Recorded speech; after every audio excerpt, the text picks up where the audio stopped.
Hey, my name's Steve with TLG. Hey, I just wanted to make a quick video and talk a little bit about uh, starting a trucking company. Again, I'll give a disclaimer. This is an opinion piece. This is me saying this is the way I think you should do it. I've started a couple of them. A lot of the steps in here, I'm probably missing some. Like I said, this is just a quick version. TLG, my company, can help you do a bunch of this stuff. We can consult, do whatever you want. So if you have any questions, just give me a call. But I'm going to jump right into it. Obviously, the first idea was starting any company, or the principal reason for starting any company is because you have an idea that you're going to be able to make money and make a living doing it. So whether you heard about the trucking industry because you've been a company driver for a long time, or an owner operator even, or your neighbor does it or your friend does it and he's making a boatload of money, so he says, and you want to jump in the industry and start getting a piece of that money. That's all good and well. You have to think about all the consequences for starting a company. There's a lot of losses that could be had. I talk about that later on in this video. So what I would say is come up with a good idea. You don't necessarily need to come up with a business plan right away, but definitely an outline, of how you're going to function. Do your education, take a dispatching course. We offer them. Go somewhere else. I don't care. Find out about the industry if you don't know. If you've been a company driver for years, yeah, you know how to drive a truck. You know what a bill of lading is. You know how to run paper logs or ELDs or anything. You don't know the first thing about finding your own freight, and that's the biggest thing is I run into is people have been driving trucks for 20 years as a company driver. They go out and they buy their own truck. They think they're all ready to go. They pay all the money in insurance, their life savings for the insurance and the trucks and all the authorities and 2290s and UCRs and all this stuff that you have to do as a requirement for starting a company. And they don't make any money, or the lanes aren't paying what they thought they were. And a lot of that it's because you don't have the experience to actually figure out what you need to do. So just do a lot of research. That's what I stress. Do a lot of research. Our company, I'm not going to plug a lot of our stuff. We do trainings. We do have consulting plans where we'll help you build your plan to start your own logistics conglomerate if you want. We do all sorts of things to try to help that. So the second part of the first idea, essentially is if you already have a truck and you're looking to hotshot and you got a dually or something like that, that's fine. You already got a truck. It's not going to cost you any more to get it. Or if you have a semi, you're one step ahead. If you have not purchased a truck and you're looking to start your own hotshot company, my advice is do not do it. I'm not saying don't start a trucking company. I'm saying don't go out and spend $60,000 on a dually and another $20,000 on a custom air ride 40-foot trailer, and so you're out $80,000 for equipment when you could go get the same like equipment on a semi for about the same price, and you're going to make a crap ton more money. Without going into huge detail, what I mean there, for every one hotshot load, or every one load that'll fit on a hotshot, there's 25 loads that'll fit on a regular flatbed or a step deck trailer. Typically, they're paying more. Now, 10 years ago, it was way different. 10 years ago, hotshot trucks were all like expedited and got a premium price and all that stuff. But now you're on these forums. There's thousands of people that follow all these Facebook groups and all that about hotshotting that want to do it, that got the big dually themselves. Shit, I even have 3 trucks and I hate hotshots. I dispatch probably about 40 of them. My recommendation is if you haven't purchased a truck, do not get a hotshot. Go find a used Penske truck. You have truckpaper.com. You have Commercial Truck Trader. You got all sorts of different sites where you could find a decent truck. When I had my big trucking company up in New Jersey a couple of years ago, I had semis and box trucks. No flatbeds, no hotshots. Granted, hotshots weren't really prevalent there. But I'm not even sure if I even knew what a hotshot was, 5 years ago, because I only focused on semis and straight trucks.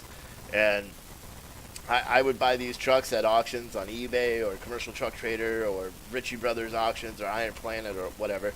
I'd buy trucks for 10 grand, put another 5 grand into it, and have a truck I didn't need to do anything to. Granted, it was a used truck, and occasionally I had to put, maintenance and tires and stuff like that. Still dramatically cheaper, and I could run all those trucks local. That's the thing too, is all you guys who are running these hot shots and you're saying, okay, I got to run 400, 500, 600 miles a day just to make, you know, 1,000, 1,200 bucks a day.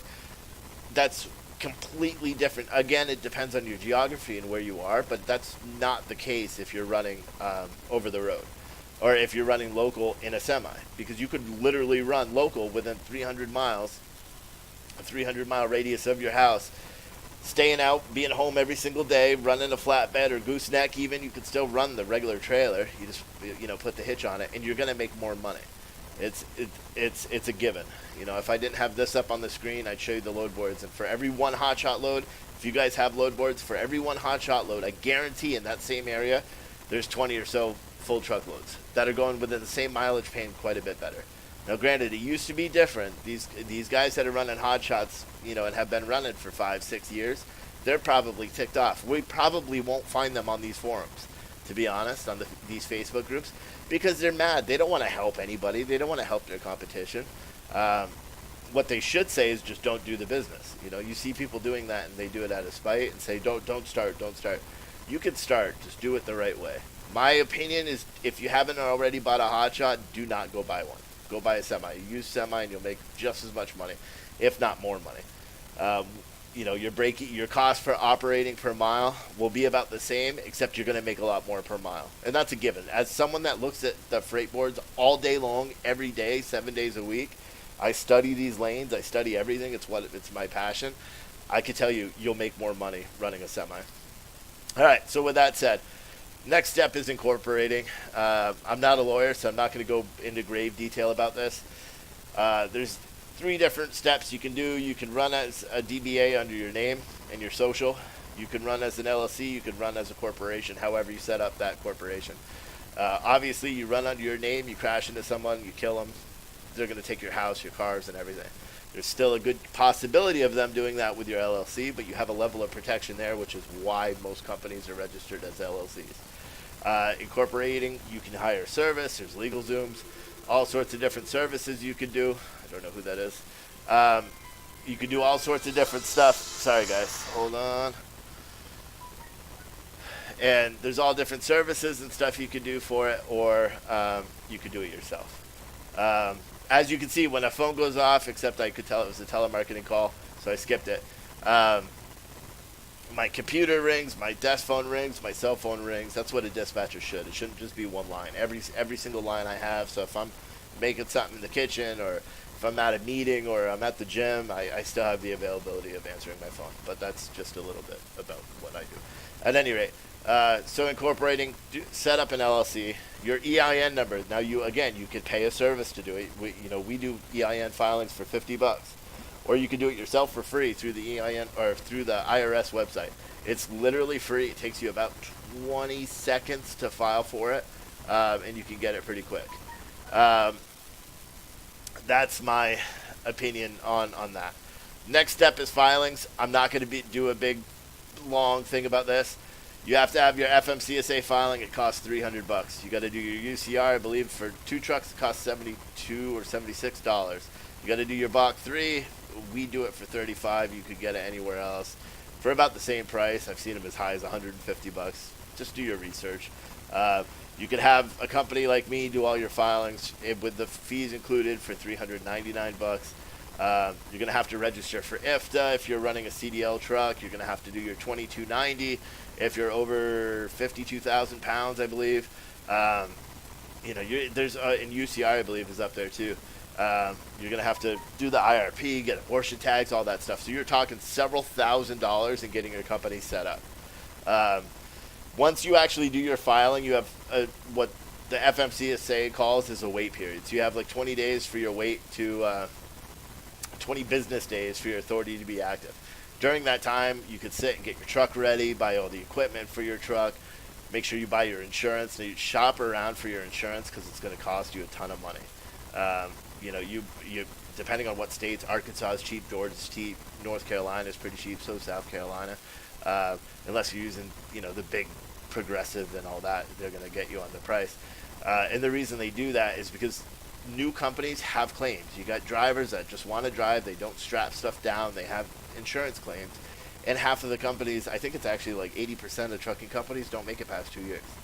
So spend that time from the time you do your filing till the filing's approved and you're ready to go active. Now your authority will go active, and then they mail you the actual authority piece of paper. If you don't have that authority piece of paper, they say you can't operate. Most brokers will require you to have that actual piece of paper. You can pay a service who can get it the day your authority goes active. We do that as well. I think I charge $50 for it or something. In all reality, I pay another company $35 to do it, and I make $15 to do it. I don't know how you can get it yourself. I don't think there is a way for a regular person to get it. I think you need to have the end and know where to look online. I just don't know where that is. But this is at the point you want to get all your operating stuff in place. You want to make a deal with factoring. And this is something that people don't realize is they say, okay, I want to set up a company. I want you, Steve, to help me set up a company, but I need to know how I get paid. Okay, well, after you deliver a load, you create an invoice and you send it to the shipper, and then boom, they cut you a check and mail it right to you, and you're all good. Except it doesn't work that way. Most of these brokers, if you're working with a broker, even shippers, they work on net terms, which is net 15, net 30, net 45, which means from the day they receive your paperwork, you have to wait until they're ready to send it to you, until they send you a check. It's 30 days. It's the way supply works, essentially. You have they're paying for a commodity, the shipper's paying the broker's paying you, and the broker can't pay you before they get paid from the shipper, so they want 30 days to make sure they get the payment from the shipper, and it just goes on and on. So there's a way around it. It's called factoring. So what you do is you get set up with a factoring company. They'll buy that invoice for you and advance you the whatever your advance rate is. So we have a relationship with OTR, with TLG, so we can set you up with, I believe it's 4% factoring rate. And so they'll take your invoice, say it's $1,000. They take $40 off for the factoring fee, and then they'll advance you. Sometimes there's other fees, ACH, rapid fees, quick pays, all that stuff. But usually within 24 hours of you sending in your completed paperwork, them making sure it's a good load and not some fraud load, they'll send the money to you. So they'll send $960. So you don't have to wait. So you're giving up that $40 to that 4% in order to do it, in order to get your money quick. But unless you have a bunch of money, even if you do have a bunch of money, there's no reason why you shouldn't utilize factoring. That's my opinion. There's so much debate on whether or not dispatchers are necessary in the industry. I'm not going to go into a log one. I'll tell you this. I am a dispatch service. We have dispatchers that work for us. We dispatch a lot of trucks. We're good at it. The carriers that we work with rely on our service, and they rely us to do the type of job we're supposed to be doing. A lot of people say, oh, dispatchers are just, trying to take their cut. A broker gets a profit. The dispatchers get a profit. Yeah, of course. That's the way it works. We don't work for free. The thing about it is you got to look at your percentage plan.